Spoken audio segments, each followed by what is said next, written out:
Welcome to 100 TV. ఈరోజు మన స్టూడియోలో నవీన్ గారు ఉన్నారు. నమస్తే అండి. నమస్తే. ఇప్పుడు మస్తాన్ సాయి అనే ఒక పర్సన్ 3 రోజుల నుంచి మీడియాలో అంతా చర్చనీయంగా మారాడు.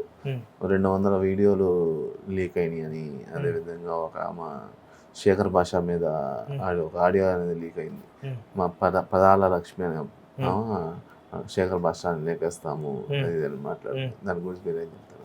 ఇది యాక్చువల్గా కొన్ని రోజుల నుంచి కాదు, కొన్ని నెలల నుంచి వాళ్ళ విషయం ఏమో కానీ బయట ఉన్న వాళ్ళు మాత్రం దుమ్మెత్తిపోస్తున్నారు. అంటే ఇన్ని జరుగుతున్నా మీకు ఏ టాపిక్ లేదా? వాళ్ళ సంసారం, వాళ్ళు ఏదో కింద మీద పడ్డారు, పోలీస్ స్టేషన్కి వెళ్ళారు, కేసులో కొట్టుకుంటారు, మీకెందుకు మధ్యలో దూరి మాట్లాడుకోవాల్సిన అవసరం ఏంటని ప్రతి ఒక్కరిని తిడుతున్నారు. యాక్చువల్ అది కూడా వాస్తవమే. ఇప్పుడు వాళ్ళిద్దరి మధ్యన పెళ్ళయింది అన్నారు, కేసు పెట్టుకున్నారు. పోలీస్ స్టేషన్ కి కేసు వెళ్ళిన తర్వాత బయట మీరు మాట్లాడుకోవడం అనేది తప్పు.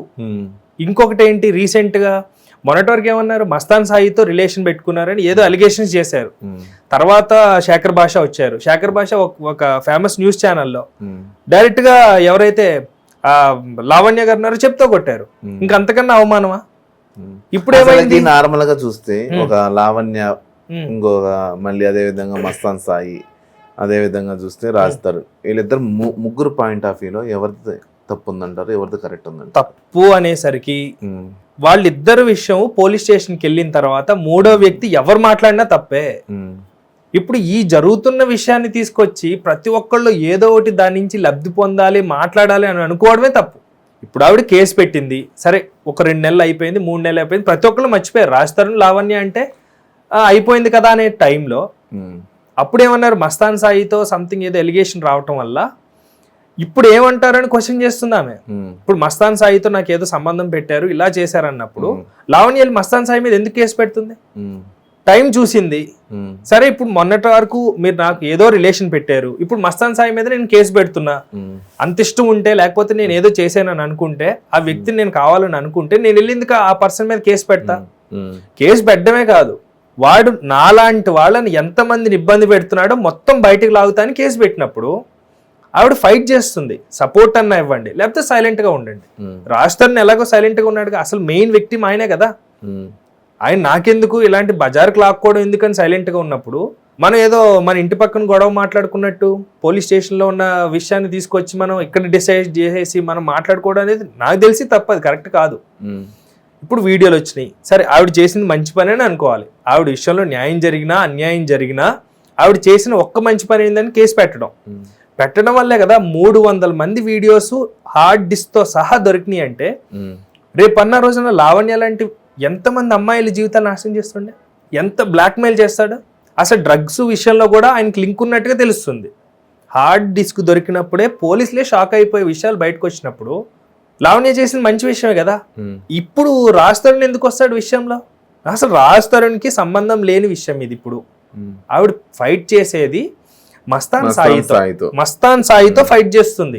ఎందుకు? అసలు బ్లాక్మెయిల్ చేస్తున్నారు రాజ్ తరుణ్, ఇప్పుడు చూస్తే మస్తాన్ సాయి. అసలు ఈ లావణ్య అనే పర్సన్ నార్మల్ గా ఎవరితో ఉంటుందంటారు? అసలు ఎందుకు జరుగుతుంది ఇదంతా? ఇక్కడ ఒక విషయం అండి, ఆవిడ అమ్మాయి. ఫస్ట్ థింగ్ అమ్మాయి, అది ఎంత పెద్ద విషయం అయినా అమ్మాయి అనేసరికి మీకు ఒక లైవ్ ఎగ్జాంపుల్ చెప్తా. నేను మొన్న కూడా ఒక టాపిక్ ఏదో మా ఫ్రెండ్తో మాట్లాడుతుంటే ఒక లేడీ ఇష్యూ ఏదో వచ్చినప్పుడు వాళ్ళ హస్బెండ్ అది వద్దు, నాకు అసలు నా మొగుడే వద్దు, కేసు ఏం పెట్టింది? ఆవిడ మంచిదైతే ఎందుకు అనుకుంటుంది? వదిలించుకోవడానికి పెట్టిన కేసు ఏంటో తెలుసా? చెప్తే కూడా నవ్వుతారు. ఆ కేసు పెట్టిన వ్యక్తి కూడా వచ్చి మొహం చూపించాలంటే కూడా సిగ్గుపడతాడు. నన్ను సుఖపెట్టట్లేదు అని కేసు పెట్టింది. తీసుకెళ్లి కోర్టులో పెట్టిన తర్వాత లేడీ జడ్జి ఉన్నారు, ఆవిడ ఏమన్నారు, అమ్మా ఏమైందమ్మా, నాకు వద్దండి. ఏమయ్యా ఏం చేసావు మేడం, ఆపవాయా, వినేది లేదు. అంటే ఇక్కడ ఉమెన్ కార్డు పడేసరికి టాపిక్ ఏదైనా కానీ ఉమెన్ కే సపోర్ట్. చూస్తే మగవాడి చేతిలో అమ్మాయి అనేది నష్టపోయింది, ఒప్పుకుంటాం. దానికి ఇద్దరు కూడా నష్టపోయారంట నేను. ఎందుకు ప్రజెంట్ చూస్తే ఒక అబ్బాయి నష్టపోతున్నాడు అంట నేనైతే. దీనికి కరెక్ట్ కాదు. ఒక అమ్మాయి విషయంలో ఇప్పుడు ప్రజెంట్ డేస్ చూసుకుంటే ఒక అమ్మాయి చేతిలో అబ్బాయి నష్టపోతున్నాడు అని అంట నేను నార్మల్ గా.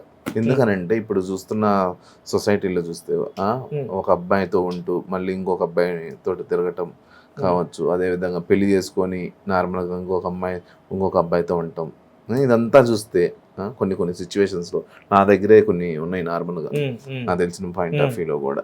సో ఇవన్నీ చూస్తే ఒక అమ్మాయి సరిగా లేదు అని అంటాను నేనైతే.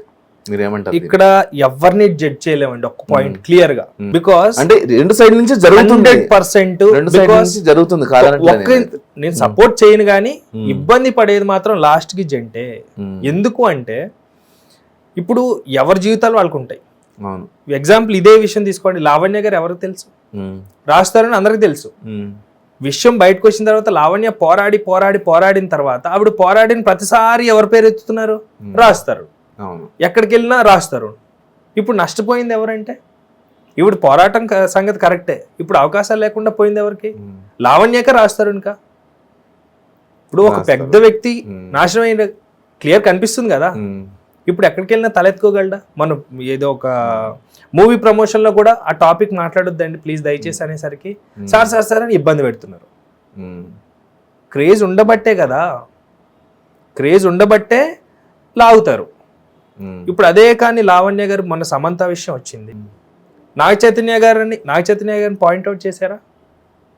ఎందుకు? అక్కడ సెపరేట్ అయిన పర్సన్ సమంత కాబట్టి పాయింట్అవుట్ చేశారు, ప్లస్ ఒక సెలబ్రిటీ కాబట్టి.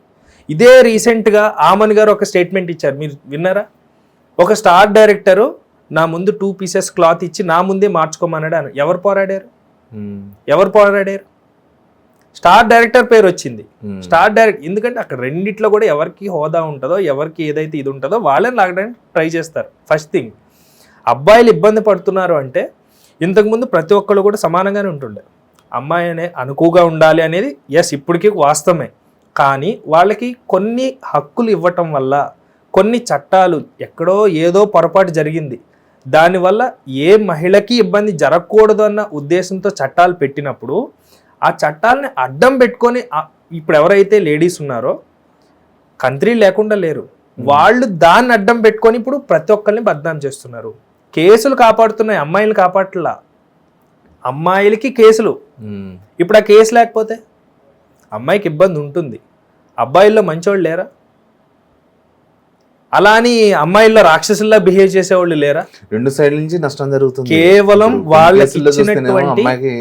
వాళ్ళకి ఇచ్చిన స్వేచ్ఛ, కోర్టులు ఇచ్చినటువంటి స్వేచ్ఛ, వాళ్ళలో విచ్చలవిడితనం ఉంది. ఆ విచ్చలవిడితనాన్ని కూడా కేసులు కాపాడటం వల్ల కేసు వచ్చేంత వరకే, అప్పటి వరకు విచ్చలవిడితనం అనేది తిరిగి వాడిని ఎక్కడికో తీసుకొచ్చి అధపాతాలని తొక్కేసిన తర్వాత కూడా లాస్ట్ నిలబడేది ఏంటి?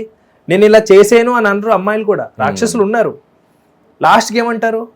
నేను అమ్మాయిని అంటారు. అప్పుడు కాపాడేది ఆవిడ చేసిన ఇప్పుడు దాకా ఏడిపిచ్చి తిప్పి బ్లాక్మెయిల్ చేసి వీడియో కాల్ చేసి ఏదో చేస్తారు.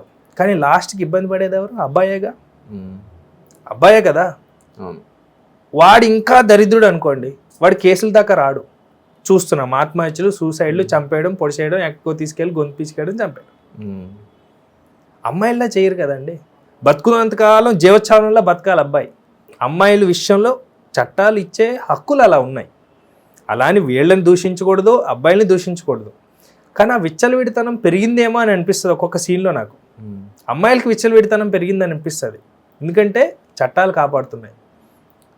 అబ్బాయిలకి స్వతహాగానే ధైర్యంగా ఉంటారు, ఎందుకులే అని వదిలేస్తారు. కానీ ఏ చట్టం కాపాడుతుంది? ఏదైతే వీళ్ళకుందో అదే చట్టం అమ్మాయిలకి వస్తుంది, ప్లస్ ఇంకొక చట్టం ఏదో అడిషనల్గా అమ్మాయిలకి యాడ్ అవుతుంది. ఇప్పుడు ఎవరికి పవర్ ఉన్నట్టు? తప్పు అమ్మాయి వైపు ఉన్నా ఎవరిది తప్పు? ఇప్పుడు అబ్బాయిదే తప్పు.